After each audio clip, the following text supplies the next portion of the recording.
Guys, good day. In today's video, it's all about the example for the properties of the fluid. So the problem one.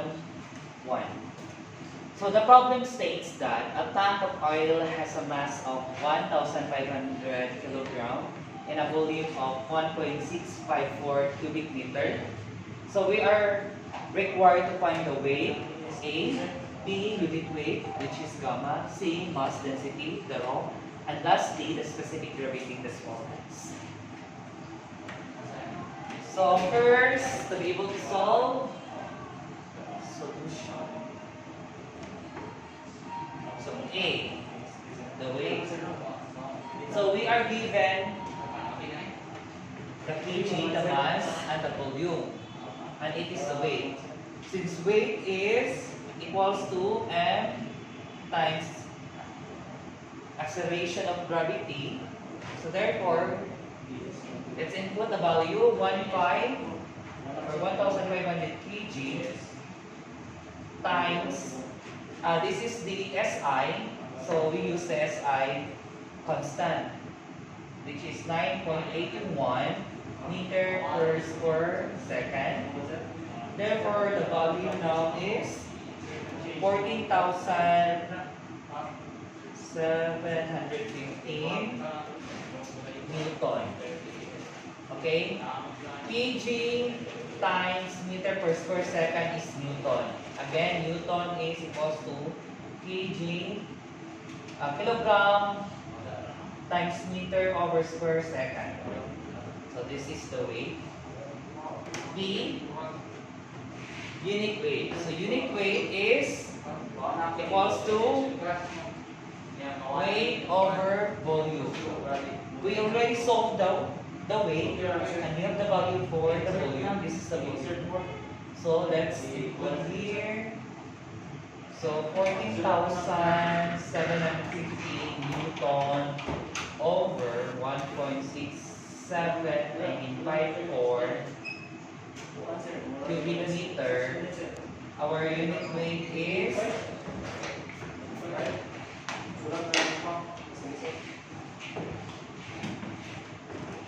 our unit weight is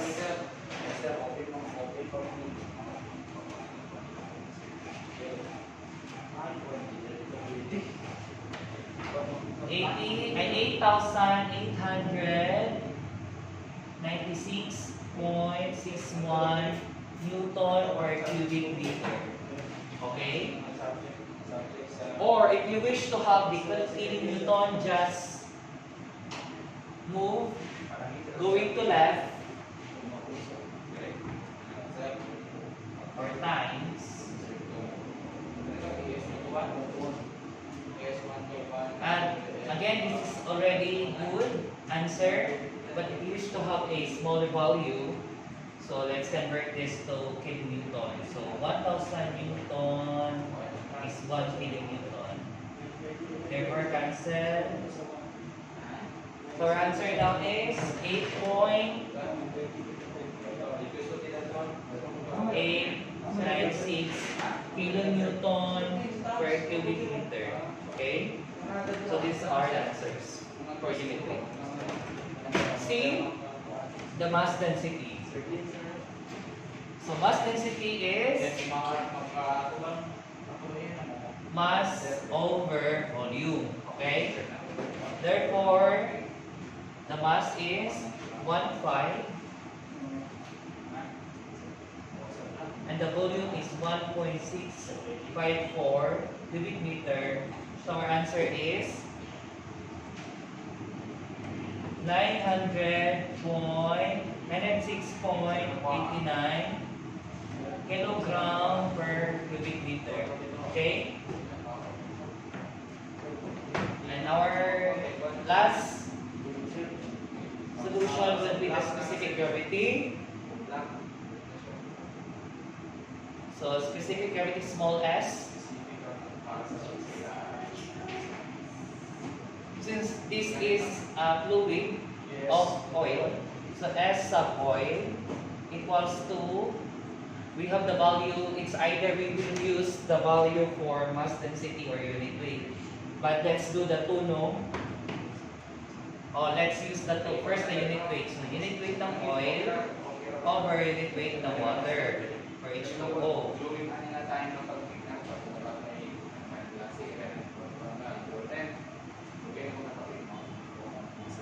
8,896.61 Newton per cubic meter over 9,810 Newton per cubic meter.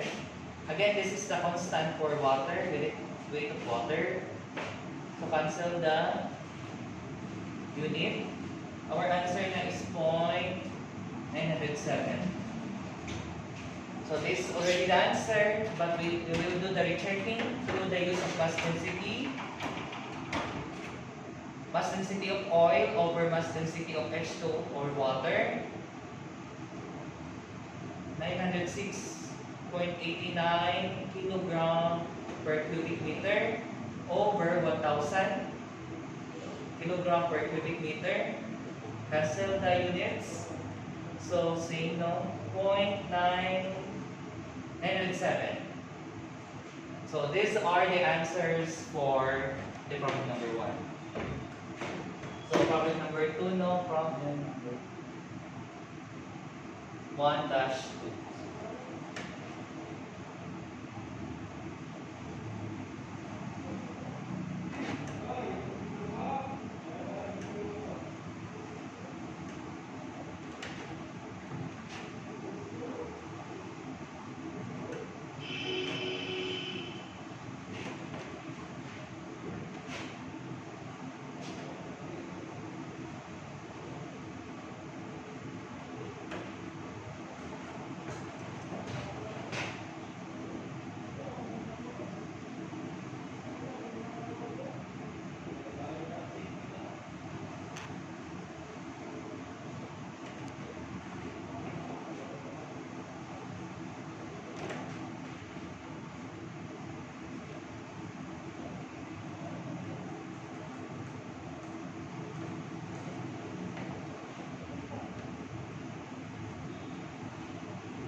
So the second problem is asked, what is the weight of a 550 kilogram boulder? So when you say boulder, it is a big rock. Tapo na ba ito, no?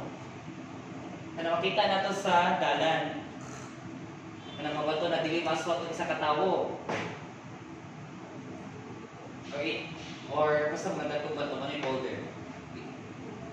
If it's brought to a place where the acceleration due to gravity is 405 meter per second per minute. So based on problem, we have given with the mass as well as the g. But this g, hindi applicable tong 951 or 30.2. But yan eh, 405 meter per second per minute. So, to be able na mapala itong weight, first, ato sang i-identify ang final ng gravity value. So, G, solution of solution, is 405 meter per second per minute. Diba?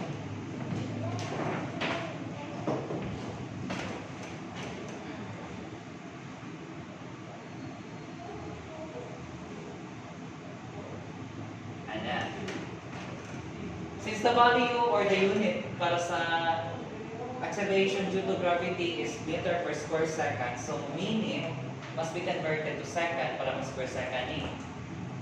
And to do that, so mag-convert tayo. 1 minute is composed of 60 seconds. Or so 405 divided by 60 seconds, that's a minute, no?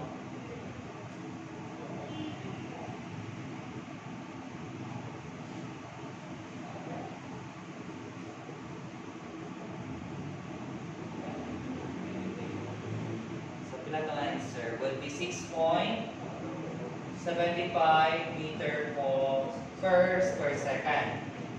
So let's input the values and mg given a 50 kilogram times 6.75 meter per square second. Therefore, the value is 337.5 Newton. No, kg times meter per square second is Newton. Okay, we have the value for, so this is the answer for problem number 2. So third problem,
so the third problem is if the specific volume of a certain gas is 8.8747 cubic meter per kilogram. So we are asked what is its specific weight. So when you say specific weight, it is the unit weight.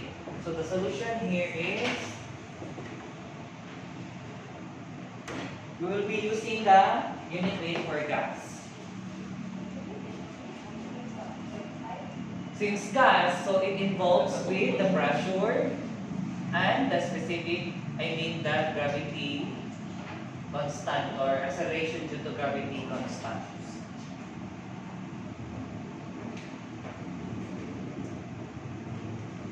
Since the given is a specific volume, so we need to convert it on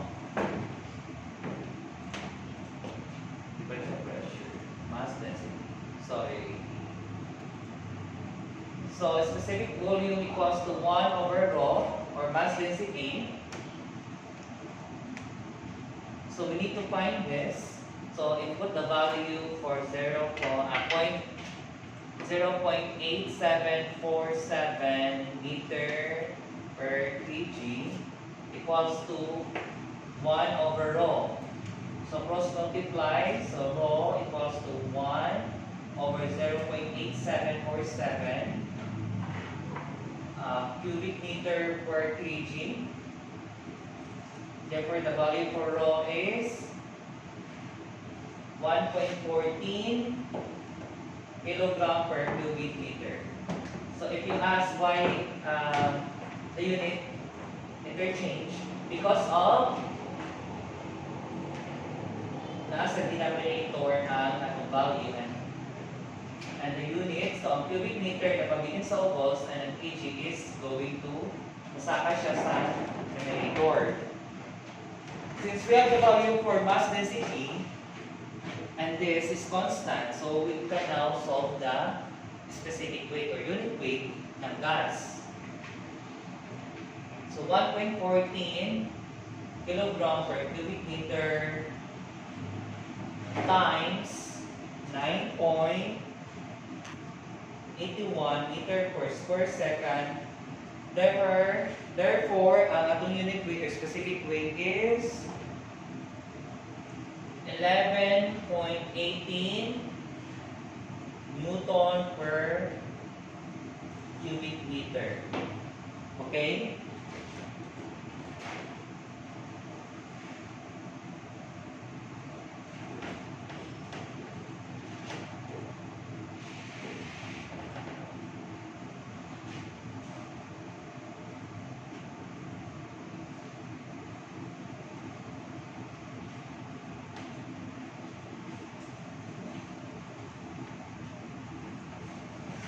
So let's proceed to another problem.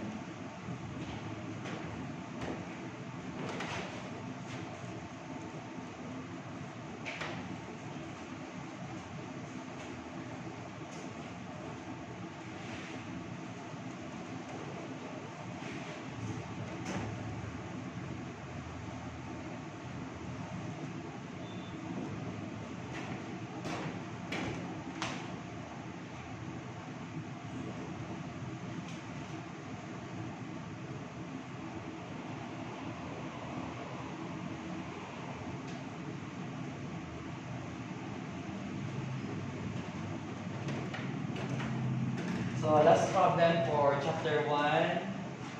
Problem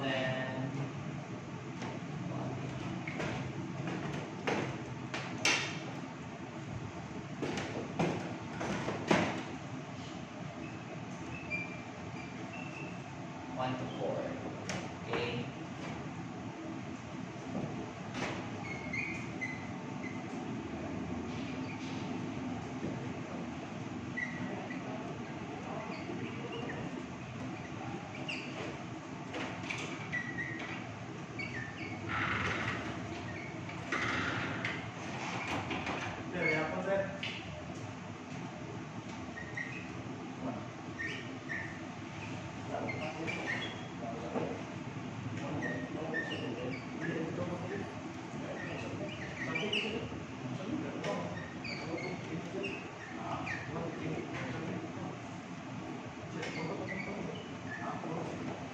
So problem number 4 states that we're asked us about the specific weight of air at 460 kilopascal absolute at 27 degrees Celsius.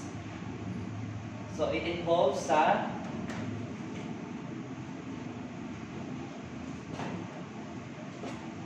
topic na properties which is ang mass density.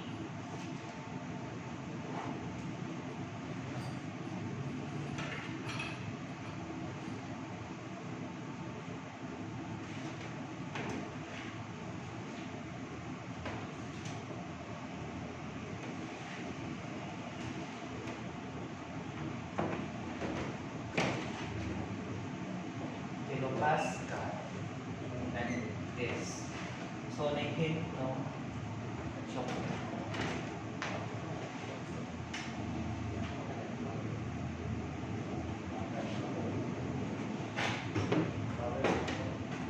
So this is the pressure and the temperature. But we are asked about the specific weight or unit weight. So ganito. Ng air. Right?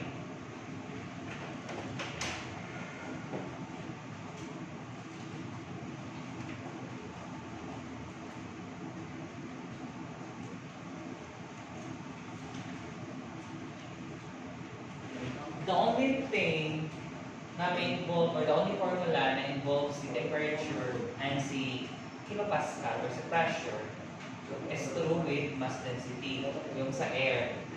Ideal gas, no? Or sa gas. So for gas, we have the rho equals to pressure over RT. Diba ang RT is have a constant, or let's say meron siyang constant value. R is the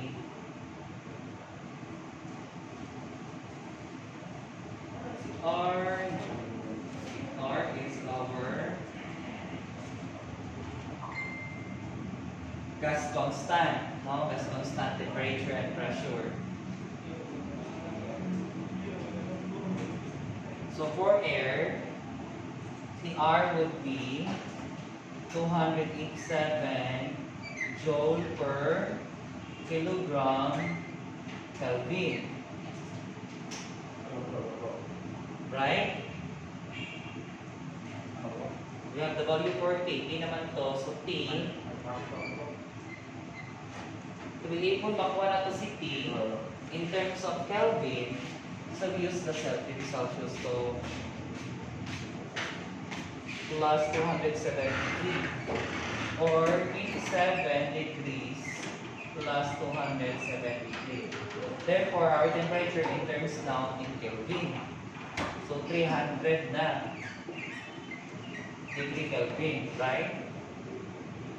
So substitute natin ang values, accumulated values. P, so 460 kiloman, so by 10 to the power of 3. Pascal is Newton per square meter, right? Over, let's use this value, 287. Joule is Newton meter. So Newton meter per kilogram degree Kelvin times 300, which is the time, degree Kelvin. So, cancel out natin yung Kelvin, sin Newton. So, our equation now will look like this, no? So, ang dating niyan is kg meter times square meter. So, and the value would be 5.34 kg over cubic meter. So this is our mass density. But unit weight man, so unit weight of air, and the only connection with unit weight and mass is through this formula, no? Rho times G. So 5.34 kilogram per cubic meter times 9.81 meter per square second. So our answer is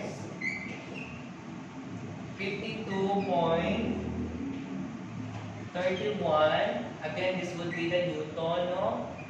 Newton per cubic meter.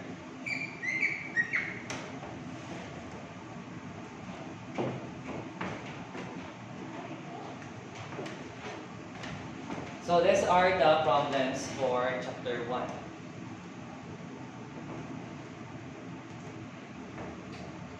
So hope you have understood something from this video and continue or just solve problems regarding sa properties of fluids, so that you will find how to handle or to know the ask question for a specific problem. So goodbye.